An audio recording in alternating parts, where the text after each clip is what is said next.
Saudara Anda menyaksikan Kompas Bisnis bersama saya Yan Rahman. Saudara, musim mudik Natal dan juga Tahun Baru dimulai. Survei Kementerian Perhubungan ini merekam potensi pergerakan masyarakat selama Natal dan Tahun Baru 2025-2026 mencapai 119,5 juta orang.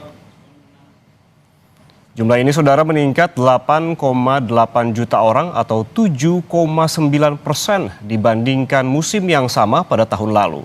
Polri memprediksi puncak mudik Nataru terjadi mulai Sabtu 20 Desember 2025. Puncak mudik masih akan terjadi sampai 1 hari menjelang Natal yaitu 24 Desember 2025.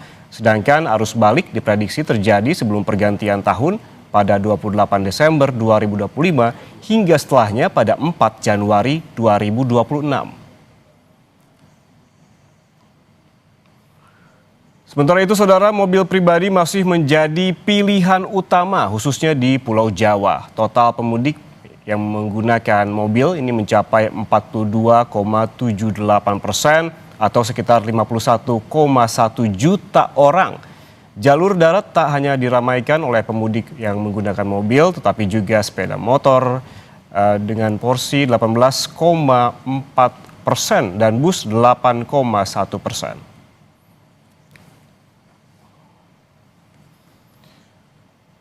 Saudara, apa saja tips mudik aman lewat jalur darat khususnya saat cuaca hujan ekstrim? Kompas Bisnis akan bertanya langsung kepada praktisi otomotif Anjar Laksana yang sudah hadir di studio Kompas TV.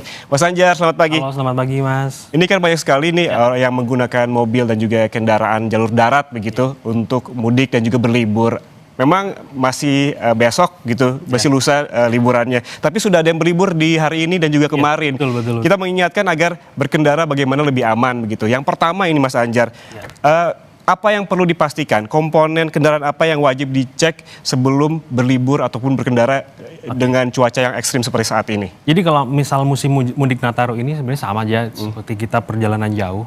Tapi yang untuk supaya memudahkan masyarakat mengingat, sebaiknya gunakan format power. Oke. Power, P-nya itu dari paper atau surat-surat kendaraan, termasuk SIM ya. Terus O-nya itu oil, pastikan kelengkapan oilinya itu volumenya itu sesuai dengan takaran. Terus kemudian water, termasuk air wiper. Terus air radiatornya seperti apa levelnya kita cek. Terus E-nya elektrik, sistem keelektrikannya kita bisa cek di dalam di dashboard. Apakah ada indikator yang aneh-aneh, biasanya ABS nyala atau sesuatu yang nyala, yang lainnya nyala, itu kita cek apakah itu normal atau enggak. Terus kemudian R-nya rubber. Nah ini juga penting, bagian karet-karetnya nih, wiper dan ban. Apalagi musim mudik kayak gini nih, hujan kan. Nah khususnya ban itu sebaiknya dicek dengan seksama. Caranya gimana sih ngecek ban itu? Gampang caranya. Jadi yang namanya ban itu ada yang namanya TWI, Tread Wear Indicator. Bentuknya segitiga kecil. Jadi ketika segitiga kecil ini posisinya masih tebal atau bisa di atas permukaan ban, itu biasanya bannya masih tebal. Tapi kalau misal segitiganya udah mulai mepet sama permukaan, nah itu biasanya udah mulai aus tuh, bannya udah botak tuh. Tread wheel juga ada di bagian dalam ban. Biasanya ban itu bulat. Di sini ada semacam strap, garis-garis. Ketika ban sudah aus, itu pasti garis-garis itu pasti sudah sama gitu, rata dengan ban. Itu sebaiknya diganti. Nah, kalau mau lebih, kita kan kadang ya kita suka otomotif juga, tapi kadang ada sesuatu yang kelewat gitu kan. Lebih mantap lagi kalau kita bawa ke bengkel resmi. Nah tadi kan disebutkan sama Mas Anjar ada power gitu ya, berarti itu udah urut-urutannya seperti itu. Kadang-kadang ada orang yang memang tidak ngerti otomotif, ini apakah harus memeriksa sendiri ataukah sebaiknya pergi ke bengkel? Dan bengkel pun apakah sebaiknya bengkel yang resmi atau bengkel yang biasa aja sudah cukup? Nah kalau sebaiknya kalau misal hanya checking, kita udah checking, hanya memastikan, kita nggak perlu servis ulang kalau misalnya itu mobil itu masih jangka periode servisnya masih panjang. Kita bawa ke dealer resmi aja, kita general check up, bilang aja general check up. Untuk memastikan aja, jadi ntar kalau sudah general check up, apa aja dicek semuanya, kelengkapan yang kayak tadi itu. Nah kita kan kadang kalau kita cek sendiri kadang nggak kelewat gitu kan. Kalau di dealer resmi, di bengkel resmi itu kan ada scanner elektrik. Jadi semuanya, kelistrikannya semuanya dicek. Nah itu jadi kalau kita berkendara lebih mantep rasanya. Dan harganya murah kok. Misal kalau hanya pengecekan gitu 300.000. Kemarin saya cek 300.000 sampai 400.000-an aja. Jadi aman harusnya. Oke. Secara general budgetnya antara 300-400 ribu, tapi tergantung kondisi kendaraan ya? Tergantung kondisi kendaraan. Itu kalau kira-kira tadi kan yang disiapkan apa saja sih dari power tadi, apa yang perlu dibeli begitu? Ada nggak sih komponen-komponen yang sebaiknya ganti aja lah, walaupun memang kita sudah pasti baik begitu? Ya kalau misal kita nggak bisa ngelihat ini ya, part by part ya, harus dilihat satu persatu. Kalau yang biasanya kalau kita musim hujan ya biasanya wiper kita cek seperti apa sih kondisinya gitu kan. Wiper itu kan ada secara umum ada 3 jenis, konvensional, yang frameless, full karet, dan satunya lagi hybrid. Nah, kalau saya sarankan pakai yang hybrid, harganya memang relatif lebih mahal dibanding yang 2 ini. Biasanya untuk mobil MPV itu 300 ribuan ke atas gitu kan. Apa sih bedanya gitu wiper ini? Wiper ini itu fungsinya beda. Apalagi mobil kita kan kadang ada jenis kacanya cembung. Jenis yang hybrid itu paling optimal memberikan tekanan dan menyeka. Nah, harganya misal 300 ribuan. Kalau misal yang frameless itu yang tipe lebih lentur, fleksibel, itu cocok untuk yang mobil yang flat, kayak misalnya jang kotak yang lama atau Jimny atau G-Class dan sebagainya yang kacanya itu rata. Jadi nggak masalah gitu. Kalau yang cembung disarankan yang hybrid. Kalau tadi wiper, bagaimana dengan ban? Karena cuacanya ekstrim, banyak sekali jalan yang licin, sebaiknya ganti aja lah udah gitu. Demi keamanan, apakah sebaiknya seperti itu atau kalau melihat masih aman ya udah jangan diganti? Seperti apa tipsnya? Ya kalau misal tadi ngeliat TWI itu ya, dari indikator yang tadi itu harus diganti, sebaiknya ganti. Karena kan kalau musim hujan itu kita butuh traksi lebih. Yang namanya benda bergerak, mobil bergerak di jalanan kenceng, ya nggak harus kenceng sesuai aturan pun butuh traksi lebih. Jadi kalau misal ban mobil sudah aus, itu pasti traksinya udah sangat-sangat rendah. Sangat rentan terkena aquaplaning, tergelincir gitu kan. Nah ban itu kan misal dengan ukuran 16 inci, itu ada misal satu mereknya B gitu kan. Itu ada yang entry level, ada yang medium level, ada yang premium gitu. Walaupun sama-sama merek yang sama, ukurannya sama 16 inci. Tapi kalau saya sarankan belilah yang medium atau yang premium sekalian. Karena biasanya semakin mahal itu komponnya juga semakin bagus. Apa sih hubungannya kompon dengan kita berkendara? Nah kalau komponnya bagus, kenyamannya enak, traksinya dapat, jadi handlingnya makin mantap. Di jalan hujan pun dia punya sistem biasanya pembuangan airnya lebih bagus. Kembang atau alur yang di bannya itu lebih bagus. Jadi kita berkendara lebih mantap, lebih yakin lagi. Betul. Walaupun cuaca di tengah ekstrim. Kemudian apa saja sih yang bisa dibagikan lagi begitu tips sederhana yang biasanya oleh pengendara itu kerap diabaikan apalagi di musim hujan ataupun cuaca ekstrim? Nah, yang sering orang lupa tuh Mas, biasanya kaca depan. Kaca depan itu kan hubungannya sama visibilitas kita, jarak pandang gitu. Jadi harus clear. Jangan sampai kaca itu berkerak. Kadang kita lupa untuk membersihkan, dan kerak itu kan halus ya, nggak kelihatan. Baru kelihatan ketika kita pakai berjalan jauh hujan, wah kita pandangannya susah, repot. Nah kaca itu membersihkannya gampang aja sih. Kalau kita membersihkan sendiri bisa dengan cairan khusus membersih jamur kaca. Murah kok, bisa beli di toko-toko tertentu kan, atau aksesoris mobil. Kalau nggak mau repot, sebaiknya juga bawa ke kayak misal salon mobil. Itu budgetnya murah juga, sekitar 300 ribuan untuk poles kaca. Jadi dipoles. Apa sih benefitnya kalau poles kaca itu? Kalau misal musim hujan penyekaannya lebih maksimal gitu. Termasuk tadi sembari poles ganti juga wipernya yang baru. Gitu. Berarti poles kaca, bersihkan kaca bukan membersihkan mobil secara keseluruhan ya. Karena sekarang itu banyak yang musim hujan malas nyuci gitu. Iya, tapi yang diutamakan kacanya dulu ya, karena memang soal visibility-nya. Kemudian bagaimana dengan suhu yang memengaruhi performa mesin ban dan juga sistem pendinginnya? Suhu yang seperti apa yang bisa dijelaskan kepada para pengendara yang kemungkinan baik untuk dikendarai nantinya? Jadi negara kita tuh tropis. Jadi negara tropis itu sebenarnya ada benefitnya untuk kita berkendara. Paling panas dan hujan gitu. Suhu itu apakah mempengaruhi performa berkendara mobil itu sebenarnya tidak terlalu banyak sebetulnya. Paling di konsumsi bahan bakar. Gitu. Misal kita berkendara siang terik gitu kan. Paling yang agak boros sedikit bensinnya. Karena ketika kita butuh pendinginan ekstra, AC-nya bekerja, alternatornya juga kan bisa nempel sama engine.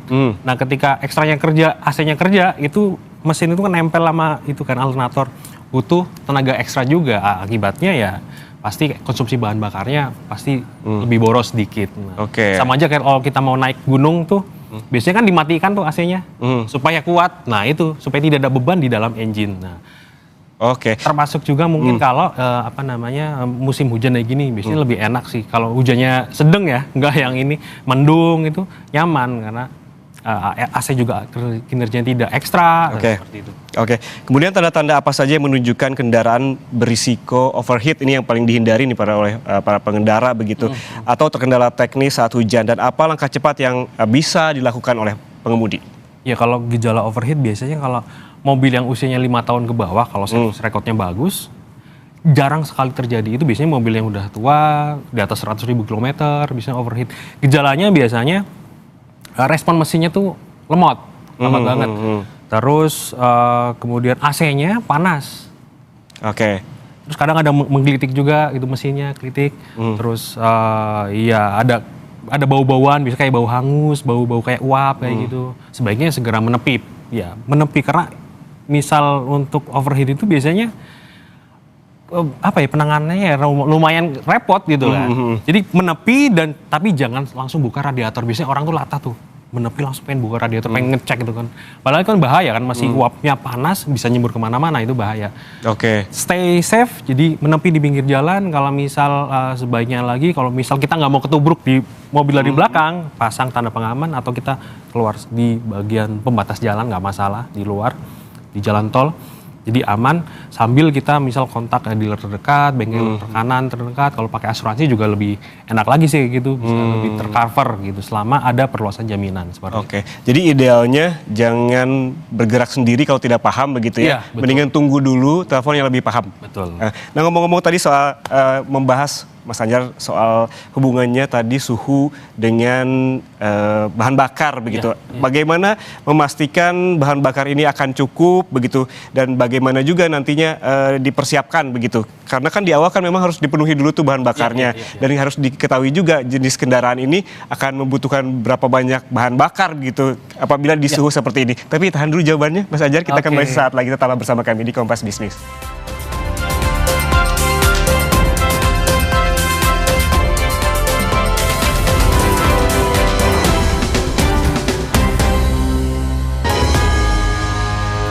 Anda masih bersama kami di Kompas Bisnis, saudara, dan kami masih membahas mudik aman lewat jalur darat ini khususnya saat cuaca hujan ekstrim. Bagaimana tips-tipsnya? Dan kami masih berbincang dengan praktisi otomotif Anjar Laksana. Mas Anjar, tadi kita sempat terpotong terkait dengan memastikan bahan bakar di awal dan kaitannya dengan suhu tadi yang juga dibahas di segmen sebelumnya. Bagaimana ini untuk memastikan bahan bakar di awal ini sebaiknya? Kalau misal kita mudik dari Jakarta atau ke daerah lain gitu, sebaiknya memang dipenuhin dulu bensinnya dengan bensin yang berkualitas ya tentunya. Kalau mobil listrik juga fullin dulu gitu kan. Tapi kalau mobil listrik sebenarnya kita di dashboardnya udah canggih itu, average-nya berapa, dan mobil-mobil bensin sekarang pun yang harga 200-300 jutaan sudah ada average-nya. Jadi kita bisa mengira-ngira kapan sih waktunya isi bensin gitu loh. Tapi sebaiknya penuhin, kalau udah berkurang setengah atau apa, penuhin lagi untuk berjaga-jaga. Kita nggak pernah tahu kan kondisi di depan macetnya kayak apa gitu. Oke, seberapa besar kemudian suhu yang lebih dingin dan juga suhu yang panas terhadap penggunaan bahan bakar? Ya pasti ada berpengaruh ya kalau mobil kita, ya contohnya misal kalau kita naik taksi gitu kan, taksi online kan biasanya suhunya kecil ya itu supaya ngirit, supaya mereka juga bisa dapat cuannya lebih banyak. Seperti itu. Nah tapi kan kalau kita pemudik ya pribadi pengennya kan nyaman, cari aman gitu, ya udah mudik itu AC nyalain aja gitu. Biar nggak terlalu boros, gimana sih setelannya setelan kayak natural aja. Biasanya 25, 24 itu udah optimal, nggak usah 20, 18 itu bisa bikin lebih boros gitu. Sebaiknya 25 volume ininya kipasnya bisa 2 atau 3 sesuaikan aja lah gitu. Pintar-pintar kita ngatur gitu ya sebetulnya. Tapi yang lebih utama adalah keamanan gitu. Kalau misalkan aman dan nyaman daripada pintu jendela dibuka. Iya, keringetan. Betul. Gitu. Nah, kemudian ada juga tadi soal ban yang sempat kita bahas. Apakah tekanan ban sebaiknya juga disesuaikan saat suhu yang sangat panas ataupun mendadak hujan begitu? Iya, sebenarnya ketekanan ban itu dari awal. Kita mau cek itu dari awal sebelum bergerak gitu. Kalau untuk mobil jenis MPV kayak gitu, LSUV, tekanan normalnya bisa 30 sampai 35 PSI. Nah, gimana sih cara ngeliat panduannya? Ada di panel B atau di dekat pintu. Biasanya ada standar pabrikannya berapa gitu. Selama ban itu tidak diganti ya ukurannya, itu ngikutin aja sama pabrikan. Nah, kalau mobil listrik biasanya sekitar 40 PSI karena dia ada baterainya, ada macam-macam, lebih berat. dibandingkan mobil yang bensin. Jadi selama di perjalanan ya saya rasa sih nggak perlu sih ngecek-ngecek lagi. Toh di dalam layar mobil-mobil sekarang tuh udah namanya tire pressure monitoring system (TPMS). Apa Kita itu? bisa ngecek tuh di situ, bisa ngecek Oke. berapa sih muainya. Misal kita isi 35 setelah berkendara berapa jam itu bisa muai 38 PSI. Oke, udah Naik secanggih juga. itu ya. Udah step kan, ini nggak masalah. Sampai 40 derajat pun nggak masalah, karena misalnya yang namanya ban itu punya toleransi yang tinggi. Ban itu bisa diisi dengan tekanan berkali lipat dari tekanan normal dan standar. Lebih baik ban itu diisi penuh atau dalam tanda kutip agak keras nggak apa-apa daripada kurang. Kalau kurang itu pasti ngaruh sama handling dan kenyamanan. Apalagi musim hujan, udah pasti gampang tergelincir. Oke, berarti tahapan itu harus mulai dilakukan dari awal sebelum berangkat begitu ya, jangan sampai terlambat di tengah-tengah perjalanan. Betul. Oke, ada komponen lain yang juga sering diabaikan begitu ya, terkait dengan lampu. Lampu apa yang paling tepat digunakan saat kabut tebal atau hujan deras, dan apa yang sebaiknya dihindari? Oke, baik. Lampu ini sebenarnya kalau sudah standar pabrikan, itu ya nggak masalah, optimal. Kita nggak usah ganti-ganti dengan hal yang aneh-aneh gitu kan. Lampu, misal untuk ketika hujan, itu lampu yang bentuknya halogen, LED proyektor atau LED biasa, sesuai standar pabrikan pun aman, pasti kelihatan. Justru yang saya pernah rasakan ketika ada beberapa orang memodifikasi lampu itu jadi bilet yang super terang, walaupun tidak menyilaukan di depan, super terang. Itu malah justru lebih capek kita, sama aja kayak ketika kita ngeliat layar handphone.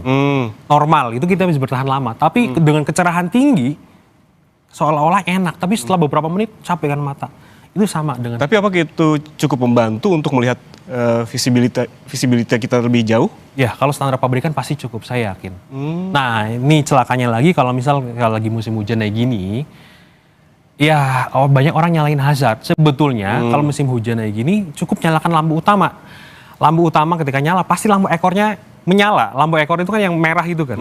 Nah, kenapa sih warnanya merah? Nah, warna merah itu karena punya warna yang spektrum paling tinggi. Jadi dalam kondisi cahaya yang kurang pun pasti kelihatan selama mobilnya normal, selama cahayanya itu normal. Jadi orang-orang tuh nggak perlu kalau misal itu di jalan nggak perlu pakai hazard. Satu, membahayakan karena kita tidak pernah tahu ini mobil mau bergerak mana kalau pakai hazard. Betul. Nah, terus kedua bikin capek juga. Kedipnya hazard itu bikin kita fokus kita tuh terpecah, bikin capek. Gitu, kecuali misal di depan ada proyek galian atau apa, boleh kasih sen kiri atau kan sesuai kondisi ya. Oke. Berarti artinya soal lampu pabrikan juga memang sudah aman, sudah bisa dipakai lah, gak usah diganti begitu ya. Tapi untuk menentukan dalam perjalanan yang memang dalam kondisi hujan dan berkabut, seberapa jauh jarak pandang pengendara untuk memastikan ini masih aman atau ini saatnya menepi gitu. Oke, sebenarnya jarak pengendara kalau misal kurang dari ya 10 meter, 5 meter itu udah harus kita menepi sih. Tidak ada cara lain. Tips terbaik itu tidak ada. Yang paling aman ya udah menepi gitu kan. Terus jaga jarak yang paling aman berapa sih? Kita bisa menerapkan formulasi 3 sampai 4 detik. Kenapa sih 4 sampai 5 detik itu ada hubungannya dengan respon mata, respon tangan, dan respon kaki untuk kita mengerem, dan respon mobil terhadap perlambatan daya itu. Jadi 4 detik. Nah, kalau mobilnya itu misal dalam kondisi cuaca normal ya, ada ADAS-nya, ada Adaptive Cruise Control. Nah, itu bisa menolong lagi karena mobil pergerakannya bisa menyesuaikan dengan mobil yang di depan, dan jaga jaraknya pasti lebih presisi. Gitu. Oke, kalau tadi jika jaraknya 5 sampai 10 meter. Bagaimana dengan jarak yang masih memungkinkan, misalkan lebih dari 10 meter, 20 meter, 30 meter begitu, lebih jauh lagi, tapi dalam kondisi hujan. Bagaimana tips dan triknya agar tetap aman gitu? Oke, selama kita merasa kita perjalanan visibilitasnya oke, sebaiknya kalau hujan patuhi aturan. Misalnya kita tuh banyak yang nggak ngeh bahwa ketika kita di jalan tol hujan itu kecepatan maksimal tidak boleh 70 km per jam. Oke. Karena untuk ya mengurangi resiko aquaplaning tadi, mobil yang gampang terpelanting atau kayak dalam tanda kutip mobilnya kerasukan gitu kan. Seperti itu. Oke. Ada juga yang menjadi poin pertanyaan begitu dari para pengendara ya, terutama yang memang ingin mudik di saat musim hujan ini. Apa parameter bagi pengemudi saat hujan deras sekali bahwa lebih aman berhenti daripada melanjutkan perjalanan seperti dilihat? Kalau tadi kan lebih ke visibilitas ya. Ketika ada kabut, ketika ada hujan. Tapi dalam kondisi-kondisi tertentu saat hujan deras, apa sih mungkin kondisi mobilnya yang perlu diperhatikan apa saja? Misalkan ketika wipernya rusak atau seperti apa yang perlu diperhatikan dan kita menentukan oh ini sebaiknya menepi sajalah. Ya pastinya tadi terkait dengan alam ya. Kalau hujannya deras, anginnya kencang, udah kita sebaiknya cari rest area terdekat, kita istirahat aja. Terus biasanya kalau misal teknologi mobil terbaru itu udah canggih-canggih, itu dia muncul pop up tuh gambar kopi untuk istirahat.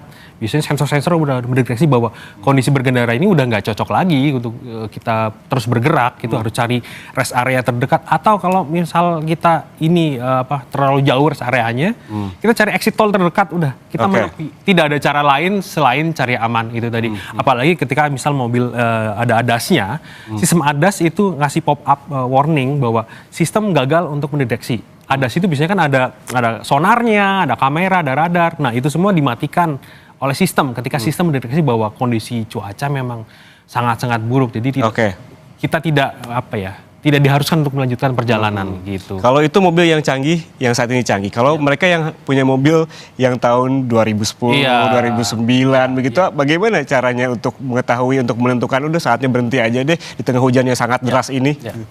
Secepat-cepatnya wiper bergerak, sekencang-kencangnya wiper bergerak, mobil untuk mobil lama ya biasanya.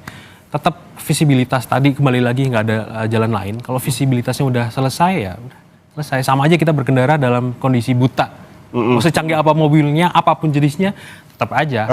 Memang tidak ada cara lain untuk melanjutkan perjalanan, harus menepi. Seperti itu. Sebagai penutup nih Mas, apa tips sederhana yang bisa dibagikan kepada mereka pengendara yang kita bedakan golongannya pengendara mobil dengan bahan bakar dan juga listrik? Kalau misal mobil listrik sebenarnya kurang direkomendasikan sebetulnya. Untuk perjalanan jauh? Perjalanan jauh, tapi kan kadang orang pengen, saya pengen bawa mobil listrik ini nih ke kampung, kan di kampung jarang mobil listrik nih. Ya kelihatan mentereng gitu kan.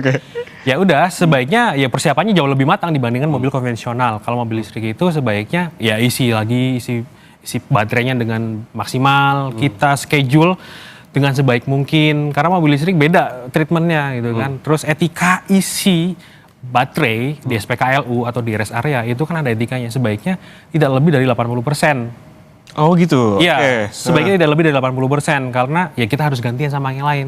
Sementara ini kan infrastrukturnya masih terbatas. Nah pengecasan itu misalnya dari 20% atau 30% ke 80% itu paling rata-rata bisa butuh waktunya setengah jam. Cukup untuk melanjutkan perjalanan. Nah masalahnya dari 80 ke 100 biasanya lebih lama lagi karena di dalam pengisian itu ada sistem pendinginan baterainya. Jadi kita ketika mau bawa mobil listrik, ya patuhi itulah etika berkendara. Jangan juga terus colok, terus kita tinggal beri kemana, udah selesai tapi nggak kita ambil. Harusnya kan bisa buat bergantian sama pemudik yang lain. Seperti itu. Tapi melihat fenomena saat ini biasanya seperti itu? Iya, di rest area gitu. Apalagi sistem buka tutup sebaiknya ya kalau saya lebih pilih hybrid atau yang jenis bensin atau solar yang biasa. Baik.